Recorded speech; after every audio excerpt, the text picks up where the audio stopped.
नमस्कार, मैं Deepika Singh, registered nurse. आज बात करने जा रही हूँ अर्ली वार्निंग साइन स्कोर पे। म्यूज़ प्यूज़ news. Patient safety vital sign के थ्रू कैसे किया जा सकता है? वाइटल साइन के थ्रू पेशेंट मॉनिटरिंग कितना इम्पोर्टेंट है? क्या इम्पोर्टेंस है? वाइटल साइन से हम अर्ली वार्निंग साइन कैसे जान सकते हैं? आज इन सब के बारे में मैं बात करूँगी। ऑब्जेक्टिव्स हैं डिफाइन म्यूज़ प्यूज़ न्यूज़, जो मैं पहले भी बता चुकी हूँ। Understanding the vital sign parameter used. अब ये अर्ली वार्निंग साइन में वाइटल साइन पैरामीटर्स के क्या यूज़ हैं और कौन कौन से वाइटल पैरामीटर्स इसमें हम यूज़ करते हैं और कैसे कैलकुलेट करते हैं इसको, कब हमें एस्केलेट करना है, कब हमें रिस्पॉन्स एक्शन लेना है और इसमें नर्सेस का क्या रोल है, इसके बारे में बात करेंगे। इसके बारे में बात करेंगे आज। What are the early warning signs? Go tool are detect the patient deterioration using vital sign. Vital sign use करके पेशेंट का डिटोरिएशन को हम डिटेक्ट कर पाते हैं। उस टूल को हम अर्ली वार्निंग साइन स्कोर कहते हैं। इसका पर्पस ये होता है कि हम जल्दी से जल्दी एक्टिव इंटरवेंशन करके पेशेंट को बचा सकें, आईसीयू एंड आईसीयू ट्रांसफ़र को रोक सकें, वार्ड में ही पेशेंट इजीली मैनेज हो जाए, जल्दी से डिडक्ट हो जाए और उसको पेशेंट डिटोरिएट होने से पहले ही डिटोरिएट जैसे ही होने वाला है या हो रहा है, उससे पहले ही हम पेशेंट को अर्ली इंटरवेंशन करके उसका ट्रांसफ़र रोकें और मोर्टेलिटी को कम करें, मोर्टेलिटी ना हो हमारे हॉस्पिटल में, हमारे वार्ड में। अ, डिप अ, अब ये कितने टाइप के हैं? म्यूज़ प्यूज़ न्यूज़, जो मैं शुरू से बात कर रही हूँ। Modified early warning sign, paediatric early warning sign and neonate early warning sign. Modified early warning sign adults के लिए होता है। इसके पैरामीटर में रेस्पिरेटरी रेट देखते हैं, हार्ट रेट देखते हैं, ब्लड प्रेशर देखते हैं, टेम्परेचर देखते हैं, लेवल ऑफ कॉन्शियसनेस देखते हैं एंड यूरिन आउटपुट देखते हैं और एसपीओ2 वॉइड मॉनिटर करते हैं। म्यूज़ के लिए ये चार्ट मैंने दिया है। इसमें हम बेसिकली यूज़ करते हैं वाइट कलर, जो कि 0 पॉइंट पे होता है, जिसमें नॉर्मल पैरामीटर होते हैं और उसमें हम 0 मार्क्स देते हैं। पैरामीटर्स और उसकी स्कोरिंग यहाँ पर लिखी हुई है और उसको आप देख सकते हैं, रेफ़र कर सकते हैं। पॉइंट 1 अगर पेशेंट के वाइटल पैरामीटर जैसा कि इसमें बताया है 9 to 14 रेस्पिरेशन रेट होना चाहिए, हार्ट रेट, सिस्टोलिक बीपी। याद रहे हम इसमें सिर्फ सिस्टोलिक बीपी मॉनिटरिंग करते हैं और लेवल ऑफ कॉन्शियसनेस देखते हैं, यूरिन आउटपुट देखते हैं और उसके पैरामीटर उसकी स्कोरिंग यहाँ से मैच करते हैं। अगर हमारी स्कोरिंग 0 to 2 है, इट मीन्स पेशेंट हमारा नॉर्मल है, ठीक है, लो रिस्क में है, हम उसको रूटीन मॉनिटरिंग करेंगे। 3 to 4 जाता है तो पेशेंट मीडियम रिस्क में है, हमें ऑन ड्यूटी डॉक्टर को इन्फॉर्म करना है, सीनियर नर्स को इन्फॉर्म करना है, ज़रूरत पड़े तो कंसल्टेंट को भी इन्फॉर्म करके उनसे बात करनी है। और 5 के आसपास अगर आता है तो पेशेंट हाई रिस्क में है, अर्जेंट डॉक्टर रिव्यू करना है, अर्जेंट हो सके तो आरआरटी भी करा सकते हैं और अगर 7 पे है तो पेशेंट को जल्दी से जल्दी आईसीयू शिफ्ट करना है। अ, तो ये हो गए मॉडिफाइड अर्ली वार्निंग साइन और इसमें मैंने कुछ कलर चेंज किए हैं। इसमें वाइट, ग्रीन, येलो और रेड कलर पे बात होती है। रेड जैसे खतरे का साइन है तो उसमें 3 पॉइंट भी दिए हुए हैं। येलो पे 2 पॉइंट, ग्रीन पे 1 पॉइंट और और वाइट पे 0 पॉइंट। इसका मतलब कि अगर हमारा पेशेंट नॉर्मल रेंज में है तो 0 पे आएगा, अगर उससे डिटोरिएट होता है तो 1, उससे ज़्यादा डिटोरिएट होता है तो 2, उससे ज़्यादा डिटोरिएट होता है तो 3 पॉइंट लिखेंगे। इसमें पैरामीटर लिखे हुए हैं, रेंज लिखी हुई है, इसी रेंज के अकॉर्डिंग आप मार्किंग करेंगे। मार्किंग करने के बाद अगर ये इंटरप्रिटेशन इस अकॉर्डिंग आता है जो मैंने बताया, 0 to 2 low risk, 3 to 4 medium risk, 5 high risk and 7 emergency consider, तो आप उसी अकॉर्डिंग एक्ट करेंगे जैसा कि मैंने अभी बताया। प्यूज पीडियाट्रिक अर्ली वार्निंग साइन, ये पीडियाट्रिक पेशेंट के लिए होता है। एज स्पेसिफिक इसमें हार्ट रेट, रेस्पिरेशन रेट, एसपीओ2, respiration efforts, level of consciousness, nurse concern, capillary refills देखते हैं। प्यूज़ की ये टेबल, प्यूज़ की टेबल जैसा कि मैंने आपको बताया था, white, green, yellow and red पे हम बात करते हैं। पैरामीटर्स दिए हुए हैं एंड रेंज भी यहाँ पर दी हुई है, जिससे आप रेफ़र कर पाएँ कि हमारा पेशेंट कब डिटोरिएट हो रहा है। और इंटरप्रिटेशन आप रेंज पे जैसे ही जाकर पॉइंट्स देंगे उसके बाद तुरंत इंटरप्रिटेशन करेंगे। Interpretation 0 to 2 low risk, 3 to 4 medium risk, 5 से अगर 5 या 5 से ज़्यादा होता है तो हाई रिस्क में, अर्जेंट मेडिकल रिव्यू की ज़रूरत है। 7 है तो आपको तुरंत पेशेंट को पीआईसीयू शिफ्ट कर देना है या आईसीयू शिफ्ट कर देना है, जो भी आपके यहाँ हो। मोस्ट ऑफ द हॉस्पिटल में पीआईसीयू नहीं होता, आईसीयू में ही बच्चे रखते हैं, तो आईसीयू शिफ्ट कर देना है। पीआईसीयू है तो बहुत अच्छी बात है, आप पीआईसीयू शिफ्ट कर सकते हैं। नियोनेट अर्ली वार्निंग साइन, ये न्यूबॉर्न के लिए होता है, न्यूनेट पेशेंट्स के लिए देखा जाता है। इसके पैरामीटर्स हैं heart rate, respiration rate, oxygen saturation, temperature, colour, tone, activity, level of consciousness and feeding tolerance. Neonate early warning sign, neonate early warning sign में पॉइंट्स भी डिसाइड आपको दिए गए हैं, पैरामीटर्स भी प्रॉपर लिखे हुए हैं। आप अब वाइटल साइन लेने के बाद पैरामीटर के अकॉर्डिंग तुरंत मार्किंग करेंगे। मार्किंग करने के बाद आप स्कोर को इंटरप्रेट करेंगे कि इस शिफ्ट में हमारा हार्ट रेट क्या है, वर्क ऑफ ब्रीदिंग क्या है, ऑक्सीजन सेचुरेशन क्या है, हार्ट रेट क्या है, टेम्परेचर क्या है, लेवल क्या है कॉन्शसनेस का, और फीडिंग एक्टिविटी क्या कर रहा है, उसके अकॉर्डिंग ही आप जैसे मार्क कैलकुलेट करेंगे। 0 to 2 आता है तो ऑब्वियसली आप कंटिन्यू रूटीन केयर देंगे। 3 to 4 आता है तो इन्फॉर्म सीनियर नर्स, डॉक्टर, आरएमओस, जैसा कि बताया था मैंने। 5 to 6 आता है तो पेशेंट आपका क्रिटिकल हो रहा है, प्रॉपर इंटरवेंशन करेंगे आप।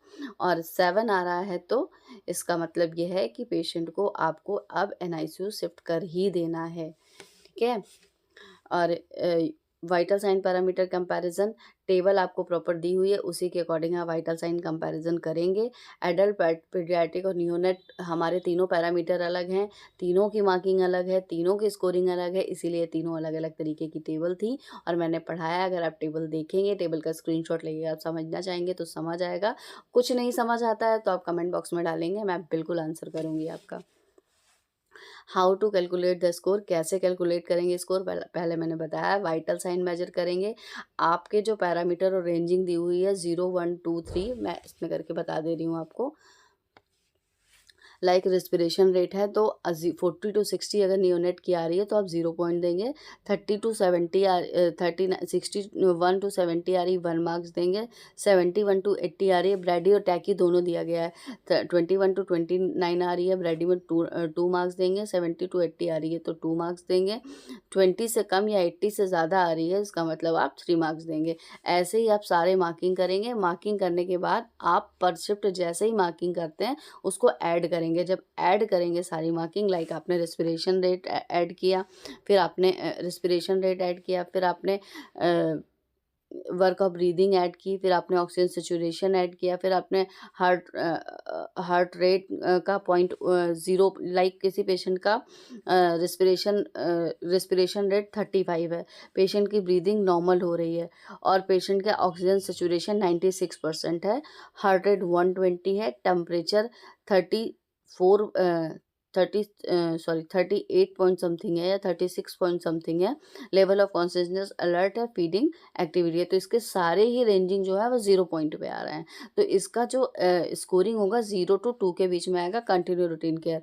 मान लिया कोई मरीज़ हमारा किसी मरीज़ का या किसी बच्चे का, नियोनेट की बात करें, किसी नियोनेट की ब्रीदिंग पैटर्न जो है हमारा 68 जा रहा है तो वहाँ पे हम तुरंत 1 पॉइंट मार्क्स देंगे। पर वर्क ऑफ ब्रीदिंग नॉर्मल है, ऑक्सीजन सैचुरेशन 91 जा रहा है तो फिर हम फिर हम 1 मार्क्स देंगे। इस हार्ट रेट फिर हम 100 to 80 आ रहा है, हार्ट रेट 100 आ रहा है, फिर 0 मार्क्स देंगे। टेम्परेचर उसका 36.4 आ रहा है, 1 मार्क्स देंगे। लेवल ऑफ कॉन्शियसनेस अलर्ट है और फीडिंग टॉलरेट कर रहा है, 0 मार्क्स देंगे। इस अकॉर्डिंग 0 फिर 1 फिर 0 फिर 1 फिर 2, अगर हमारा ये पैरामीटर कैलकुलेट करके 0 to 2 से के आसपास ही रहता है तो कंटिन्यू रूटीन केयर देंगे। 0 to 2 के बीच रहता है, पर अगर ये कैलकुलेट करने पर 2 से आगे जा रहा है, 3 to 4 जा रहा है तो इट मीन्स हमें अब सीनियर नर्स की हेल्प लेनी है, मॉनिटरिंग इंक्रीज करना है। Assess the point based on range, at total score, interpreted risk level, जो मैंने नीचे हर टेबल के नीचे बनाया हुआ है। एक्ट अकॉर्डिंग टू प्रोटोकॉल, आपके हॉस्पिटल का जो भी प्रोटोकॉल हो, आप पहले आरआरटी कराते हैं, उसके बाद पेशेंट को एनआईसीयू शिफ्ट करते हैं या पेशेंट को एनआईसीयू शिफ्ट कर देते हैं डायरेक्ट, या कंसल्टेंट से बात करते हैं जैसा कंसल्टेंट बताता है। पर अकॉर्डिंग टू नर्स हमारा काम पेशेंट केयर है, जितनी अच्छी से अच्छी केयर हम कर सकते हैं। अगर पेशेंट को ज़रूरत है एनआईसीयू की तो हमें तुरंत एनआईसीयू अटेंडेंट से बात करके शिफ्ट कर देना चाहिए और डॉक्टर का ऑर्डर भी उसमें होने चाहिए। डॉक्टर से रिक्वेस्ट करके हमें ऑर्डर भी डलवाने हैं। एस्केलेशन द रिस्पॉन्स 0 to 2 पे रूटीन मॉनिटरिंग, 3 to 4 पे inform nurse incharge, increase monitoring, 5 पे अर्जेंट मेडिकल रिव्यू, 7 पे इमरजेंसी रिस्पॉन्स, कंसीडर आईसीयू या एनआईसीयू जैसा भी पेशेंट को नीड हो।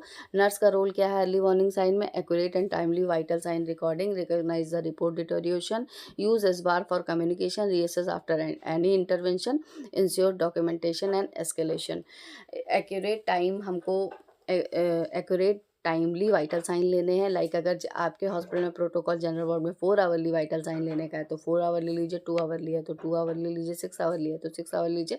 वैसे जनरल वार्ड में वाइटल साइन 4 आवरली ही लेने चाहिए, पर कोई पेशेंट अगर डिटोरिएट हो रहा है और डॉक्टर ऑर्डर हैं तो हम 2 आवरली भी ले सकते हैं। कोई पेशेंट हाइपरटेंसिव एडमिट है जिसको नॉरेट सपोर्ट हाइपरटेंसिव एडमिट है तो उसका भी आवरली हम ले सकते हैं। जिसको कोई हाइपरटेंसिव के लिए ड्रग चल रही है उसका भी हम आवरली बीपी ले सकते हैं। लाइक कोई पेशेंट हमारा नॉरेट सपोर्ट पे है जनरल वार्ड में तो भी हम उसका आवरली बीपी लेंगे, या हो सकता है उसका हाफ एन आवरली भी बीपी लेना पड़े हमें। और एसबार फॉर कम्युनिकेशन, एसबार फॉर कम्युनिकेशन मतलब अगर एसबार टूल है, कम्युनिकेशन टूल है, इसके थ्रू हम हैंड ओवर भी देते हैं। तो एसबार टूल पे मैं एक अलग वीडियो बना दूंगी जिसपे हम एसबार समझ पाएंगे कि what is the SBAR and how to use SBAR. But अभी जैसा कि मैं शॉर्ट फॉर्म में बता दे रही हूँ। Situation, background, assessment and recommendation के साथ अगर हम पेशेंट का ओवर दूसरे डिपार्टमेंट में देंगे या हम पेशेंट के बारे में बात करेंगे तो बात भी ज़्यादा इफेक्टिव होगी और हम ज़्यादा मैसेज भी दे पाएंगे। रीअसेस आफ्टर एनी इंटरवेंशन, मान लिया किसी मरीज़ का ब्लड शुगर बहुत कम आ रहा है, 45-65 है और हमने उसको अर्ली इंटरवेंशन करके डेक्सट्रोज दिया है। अब अगर हमने उसको डेक्सट्रोज दिया है तो हम उसका एक बार ब्लड शुगर लेंगे, फिर एक बार रैंडम ब्लड शुगर लेंगे, फिर आधे घंटे बाद उसका रैंडम ब्लड शुगर लेंगे। तो उसके बाद फिर हम रीअसेस करेंगे, मतलब कि असेस करेंगे कि अब कितना ब्लड शुगर हो सकता है। आवरली भी हमें उसका ब्लड शुगर लेना पड़े जैसा कि डॉक्टर ऑर्डर हो। पर दवा देने के बाद या कोई इंटरवेंशन करने के बाद पेशेंट को दोबारा रीअसेस करना है बाय द वाइटल साइन कि पेशेंट के अब वाइटल साइन क्या है और अब पेशेंट की कंडीशन कैसी है। इंश्योर डॉक्यूमेंटेशन, एस्केलेशन, जो भी एस्केलेशन आप करें, जो भी काम आप करें उसको आप डॉक्यूमेंट ज़रूर करें। बिकॉज अगर आपने लिखा नहीं है तो फिर हुआ नहीं है, इसलिए लिखना भी ज़रूरी है। आप पेशेंट केयर में काम करते रहिए पर उसे डॉक्यूमेंट भी करते रहिए। कॉमन चैलेंजेस क्या होते हैं? Incomplete and delayed vital sign. Most of the time patient की केयर हम पूरी तरीके से करते हैं पर वाइटल साइन डिले हो जाते हैं कभी कभी। हम इतना प्रेशर में नर्सेज रहती हैं और वर्कलोड बहुत ज़्यादा है नर्सेज के ऊपर। बिकॉज जो भी बात है, जितना भी हॉस्पिटल का काम है वो कहीं ना कहीं सेंटर में नर्स ही होती है और नर्स के द्वारा ही होता है। तो ओवर प्रेशर की वजह से या कभी कभी वर्कलोड की वजह से डिले हो जाता है वाइटल साइन, तो वो हमें नहीं करना है। इनकम्प्लीट वाइटल साइन भी नहीं लेना। लाइक हमने कभी अटेंडेंट को पकड़ा दिया थर्मामीटर की, आप जो है टेम्परेचर ले लीजिए और हम अपना बीपी लेके और SpO2 लेके चल दिए वहाँ से। पर होता क्या है कि टेम्परेचर, अगर अटेंडेंट बहुत एजुकेटेड है तो उसे पता है कि हमें कैसे एक्जिला में लगाना है। Most of the time attendant को इतना केयर नहीं, इतनी अच्छे से एक्जिला में नहीं लगाते, या फिर उनको पता ही नहीं होता है कि कभी कभी होता है बीप नहीं हुआ और उन्होंने निकाल लिया, उनको पता नहीं। या तो उन्हें इतने अच्छे से एजुकेट भी क्यों करिए। वाइटल साइन लेना आपका काम है, प्रॉपर वाइटल साइन आप ही को लेने हैं, सही तरीके से लेने हैं, डिले नहीं करना है, इनकम्प्लीट नहीं लेने हैं, प्रॉपर तरीके से लेने हैं। फेलियर ऑफ एस्केलेशन केयर, हमने वाइटल साइन भी ले लिया, हमने स्कोरिंग भी कर ली पर हम एस्केलेट नहीं कर पाए। एस्केलेट मतलब हमें पता है पेशेंट डिटोरिएट हो रहा है पर ओवर प्रेशर भी हो सकता है या कम नॉलेज भी हो सकता है या बहुत सारी चीज़ें हो सकती हैं जिसकी वजह से हम एस्केलेट नहीं कर पाते हैं। तो हमें एस्केलेट करना है। अगर हमको कोई भी गड़बड़ दिख रही है तो ऑन ड्यूटी RMO अगर वो भी नहीं अवेलेबल है, वो भी नहीं रिस्पॉन्स कर रहा है, तो हमें सीधा कंसल्टेंट से बात करो पर पेशेंट बचाना है।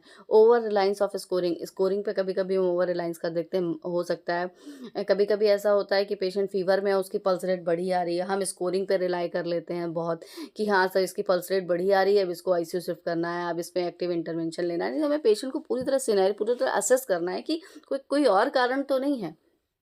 अलार्म फटीक, कभी कभी हम होता है कि अभी कर लेंगे, अभी पेशेंट ठीक हो जाएगा, अभी ठीक हो जाएगा, अभी तो मेडिसिन दी है, पर हम स्कोरिंग देख रहे हैं पर हम उसको अलार्म नहीं कर रहे हैं। Confuse between adult, paediatric and neonate, इसको 3 तरीके के फॉर्म है, 3 तरीके की स्कोरिंग है, 3 तरीके के पैरामीटर्स हैं। तो कभी कभी नर्सेस कंफ्यूज हो जाती हैं पीडियाट्रिक, नियोनेट और एडल्ट अर्ली वार्निंग स्कोरिंग में। जो नहीं होना है, हमें अच्छे से फॉर्म समझना है, अच्छे से पैरामीटर समझने हैं, अपनी सीनियर नर्सेस से समझने हैं, डॉक्टर्स से समझने हैं, या नहीं समझ आता है तो आप मेरे को कमेंट बॉक्स में भेज देना या मेरे से बात कर लेना, मैं समझा दूंगी। बेस्ट प्रैक्टिस क्या है? Regular training and refreshers. आप रेगुलर ट्रेनिंग होनी चाहिए अर्ली वार्निंग साइन से रिलेटेड। और जैसे चार्ट और टूल मैंने यूज़ करके बना के बताया है, ऐसे ही अगर आप चार्ट से समझेंगे तो आपको ज़्यादा समझ में आएगा। स्टैंडर्ड प्रोटोकॉल यूज़ करना है और रेगुलर ऑडिट करते रहना है। केस स्टडी कई सारी है यहाँ पे। समरी ये है कि म्यूज़, प्यूज़, न्यूज़ जो है हमारे टूल हैं जिनसे हम समझ पाते हैं कि ये अब वार्निंग साइन है, इस पे हमें एस्केलेट करना है, इसको डिटेक्ट करके जल्दी से जल्दी पेशेंट को डिटोरिएट होने से रोकना है।